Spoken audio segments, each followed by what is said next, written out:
नमस्कार दोस्तों, मैं वास्तुशास्त्री आनंद शर्मा। आज हम आपको बताने जा रहे हैं दक्षिण मुखी घर का निर्माण आपको कैसे करना चाहिए। जी हाँ, दक्षिण मुखी घर वास्तुशास्त्र के नियमानुसार अच्छा नहीं माना जाता है। अगर आप दक्षिण मुखी घर का निर्माण बिना वास्तु के करते हैं तो बहुत तरह की आर्थिक, शारीरिक और मानसिक परेशानियां आपके जीवन में आ सकती है। क्या क्या आपको सावधानियां रखनी है, किस तरह निर्माण करना है, बहुत ही आसान भाषा में हम आपको समझाने जा रहे हैं। वीडियो के लास्ट तक बने रहिए ताकि हर एक चीज समझ सकें। देखिए, दक्षिण मुखी प्लॉट मुख्यतः क्या होता है कि दक्षिण मुखी, अब आपका इधर का प्लॉट है, मुख्य सड़क जा रही है दक्षिण दिशा में, ठीक है, तो इसको हम कहेंगे दक्षिण मुखी प्लॉट, क्योंकि प्लॉट का जो फेस रहेगा वो दक्षिण दिशा की तरफ यानी कि साउथ फेसिंग ये प्लॉट होगा। तो इसके ऊपर अगर आप अपना घर का निर्माण करते हैं तो मुख्य द्वार आपको कहाँ देना है, ध्यान रखें। सबसे पहले देखिए, प्लॉट की जो चौड़ाई है वो सेम चौड़ाई पीछे से रखें और जो लंबाई है वो सेम लंबाई इधर से रखें, यानी कि दोनों तरफ से लंबाई बराबर हो और चौड़ाई भी बराबर रहे। क्योंकि एक तो आपका दक्षिण मुखी घर है और ऊपर से अगर प्लॉट में किसी भी तरह का वास्तु दोष है, जैसे कि कोई कॉर्नर कटा हुआ है, कोई कॉर्नर बढ़ा हुआ है या किसी भी तरह का वास्तु दोष है प्लाट में, तो वो अशुभ हो जाता है और बहुत ज्यादा अशुभ हो जाता है। तो सबसे पहले प्लाट को एकदम वास्तु अनुरूप रखें, चौड़ाई बराबर रखें, लंबाई बराबर रखें। अब मुख्य द्वार की बात आती है तो मुख्य द्वार आप अपना यहाँ पर दे सकते हैं या यहाँ से लेकर यहाँ पर भी अपना मुख्य द्वार दे सकते हैं। मगर जो चीज ध्यान रखनी है वो आपको क्या रखनी है, दक्षिण मुखी घर में कभी भी इस कॉर्नर में मुख्य द्वार ना दें। कौन से कॉर्नर में ना दें, इस कॉर्नर में मुख्य द्वार ना दें।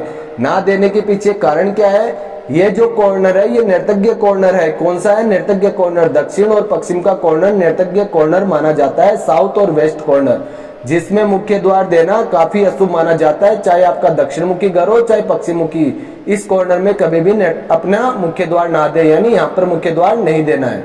तो मुख्य द्वार आपका यहाँ लग गया, फिर यहाँ पर आपका लोहे का दरवाजा लग के जैसे आप अंदर प्रवेश करेंगे तो बाहर की तरफ आपको यहाँ पर जितनी कम जगह आप छोड़े उतना अच्छा है। तो हमने यहाँ पर बरामदे के लिए आपको दिखाया है कि यहाँ पर आगे की तरफ छोटा सा बरामदा आप दे सकते हैं। मगर इस चीज का विशेष ध्यान रखें, घर का ये जो पोर्शन हो ये घर के इस पोर्शन से ऊंचा रहे, यानी कि ये जो पोर्शन है ये इधर के पोर्शन से ऊंचा रहे। अगर ये पोर्शन आपके उत्तर पूर्व से नीचा रहता है तो वो अशुभ माना जाता है। उस घर में कभी भी सुख शांति नहीं रह पाती है।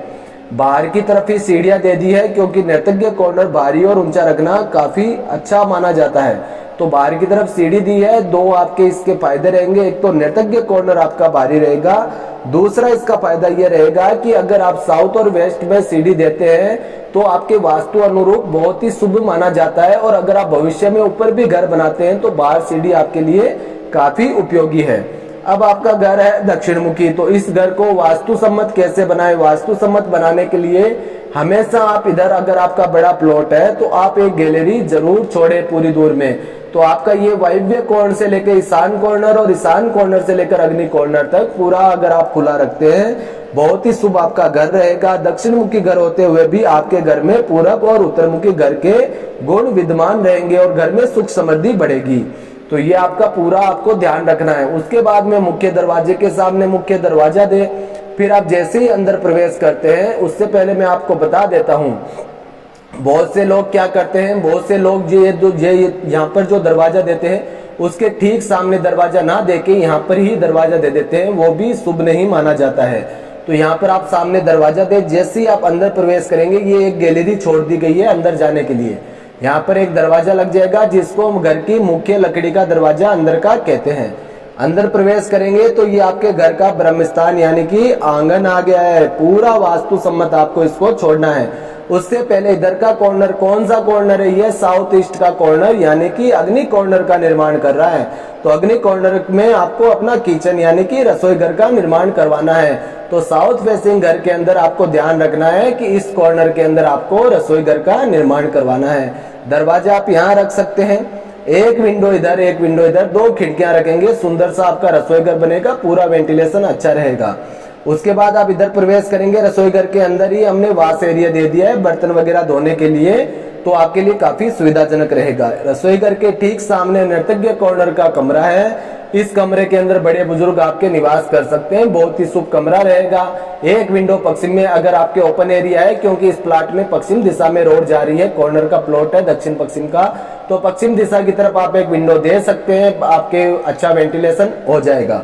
अब आप इधर आंगन में प्रवेश कर गए, जो आपका ब्रह्म स्थान वास्तु अनुसार है, जिसको हम घर का हॉल भी कहते हैं। तो यहाँ पर आप सामने देखेंगे तो आपका कॉमन लेटरिंग बाथरूम बनेगा। क्या बनेगा? कॉमन लेटरिंग बाथरूम, जो घर के अंदर सभी के लिए बनाया जाता है, वो कॉमन लेट बात है। एक विंडो और वेंटिलेशन फैन पीछे की तरफ ओपन कर सकते हैं। काफी लोगों के समस्या आती है, ग्रामीण क्षेत्र के भाई बंधु, अगर घर के अंदर आप लेट बाथ नहीं बनाना चाहते हैं, काफी जमीन है, तो आप बाहर भी बना सकते हैं, वो काफी शुभ रहता है। तो क्या करना है आपको, आप बाहर भी बना सकते हैं, मगर छोटे प्लाट में आप अंदर आपको मजबूरी होती है, तो यहाँ पर आप बनाएं। उसके बाद में देखिए ठीक सामने प्रवेश करेंगे, यहाँ दरवाजा लगेगा। क्या लगेगा? दरवाजा। यहाँ पर प्रवेश करते ही वायव्य कॉर्नर का कमरा आपका कमरा रहेगा, अति शुभ कमरा रहेगा। इस कमरे में निवास करने वाले धन धान्य सुख समृद्धि भोगेंगे। तो दो विंडो आप दे सकते हैं, पश्चिम दिशा और उत्तर दिशा में अच्छा वेंटिलेशन रहेगा। एक लेट बाथ इसमें अटैच रखा गया है, जिसमें वेंटिलेशन विंडो और वेंटिलेशन फैन आप इधर ओपन करें। पूरी उत्तर दिशा में एक आपके बालकनी यानी गैलरी रखी गई है, खाली स्थान रखा गया है, जो बहुत शुभ माना जाता है। उसके बाद में आप देखेंगे इधर प्रवेश करेंगे तो यहाँ पर भी एक आपके कमरा दिया गया है। तो टोटल 1 2 3 आसानी से आपके कमरे बन सकते हैं। अगर आपका 30 बाई 40 का प्लॉट भी है, 35 बाई 45 का प्लॉट है, या इससे बड़ा छोटा कोई भी प्लॉट है, तो आप आसानी से वास्तु सम्मत अपना घर बना सकते हैं और सुखपूर्वक जीवन जी सकते हैं। तो इधर आप प्रवेश करेंगे, ये क्या है? कमरे। कमरे के ठीक पास में यहाँ पर हमने दिया है आपका पूजा घर। पूजा घर का नियम होता है या तो ईशान कॉर्नर में दे या आप पूरब की तरफ दे सकते हैं। तो ये पूरब की तरफ आपका कमरा दिया गया है। ये जो आपका कमरा है ये पूरब की तरफ दिया गया है, ठीक है। तो ये यानी कि ये जो पूजा घर है पूरब की तरफ है, वास्तु सम्मत है। और ये जो कमरा रहेगा ये आपका पूरब और उत्तर की तरफ है, ईशान कॉर्नर में शुभ कमरा है। बच्चों की पढ़ाई के लिए अति उत्तम कमरा रहेगा। एक दरवाजा यहाँ, एक दरवाजा हमने इधर की तरफ दिया है, अच्छे वेंटिलेशन रहेगा। आप इधर का एरिया में डायरेक्ट इस रूम से भी जा सकते हैं। अगर आप दरवाजा नहीं रखना चाहते हैं तो दरवाजा आप नहीं रखेंगे तो भी कोई दिक्कत नहीं, मगर विंडो जरूर दोनों रूम में आपको रखनी है, बड़ी बड़ी विंडो रखनी है। उत्तर और पूरब दिशा का एक चीज विशेष ध्यान रखें, जितनी बड़ी बड़ी विंडो रखते हैं आपके घर में उतनी सुख समृद्धि रहती है। कमरे के अंदर 2 विंडो दी गई है, 2 बड़ी खिड़कियां, इस कमरे में भी 2 बड़ी खिड़कियां हैं। तो आपका वास्तु सम्मत बहुत ही अच्छा घर बनेगा, सुख समृद्धि देने वाला घर बनेगा, और भविष्य में आपको वास्तु संबंधी किसी भी तरह की परेशानी का सामना नहीं करना पड़ेगा। ऐसे घर में निवास करने वाले सुख समृद्धि से रहते हैं और उनकी काया भी निरोगी रहती है। मगर वास्तु का अगर आप ध्यान नहीं रखते हैं तो आपको भविष्य में आर्थिक, शारीरिक, मानसिक परेशानियां भुगतनी पड़ सकती है। तो ध्यान रखें, जब भी घर का निर्माण करें, किसी भी आपके आसपास अच्छे वास्तुशास्त्री है माने हुए, उनसे ही घर का निर्माण करवाइए। अपने हिसाब से अपने नक्शे का निर्माण करा के घर का निर्माण ना कराइए। हमेशा हम अपने प्लान में आपको ये चीज बताते हैं। तो आज का प्लान और दी गई जानकारी आपको कैसी लगी कमेंट करके जरूर बताएं।